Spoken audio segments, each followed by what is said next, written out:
সংস্কারও তো আমরা দেখতে পেলাম না। ৮ মাসে কি একটি সংস্কার হয়েছে? কিছু কিছু উপদেষ্টার বক্তৃতার মধ্যে মনে হয়, বাংলা একটা কথা আছে, বলে বাঙালির বসতে দিলে নাকি শুনতে চায়। শুনছেন না? কিছু কিছু উপদেষ্টার বক্তব্যের মধ্যে এখন 5 বছর ক্ষমতায় থাকার একটা খায়ের জন্ম হয়েছে। আমাদের দেশের কিছু কিছু নেতার কথা শুনে মনে হয় এই দেশের জনগণ পুরো ম্যান্ডেট তাদেরই, তাদের বলতে তাদেরই নিয়ন্ত্রণে, অর্থাৎ তারই হতে পারে।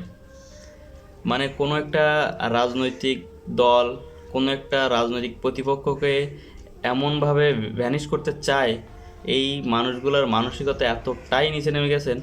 বর্তমান সরকার যারা আছেন তাদের ম্যান্ডেট জনগণ দিয়েছে, তাদের জনগণের রায় নিয়ে ওখানে বসেছেন, তাদের সংস্কার করতে সময় দেন, তাদের বিতর্ক করুন, তাদের নিয়ে প্রশ্ন তুলুন, তাদের সাথে আলোচনার বিষয় থাকতে পারে, রাজনৈতিক দলগুলোর সাথে পরামর্শ নিয়েই এই সরকার গঠিত।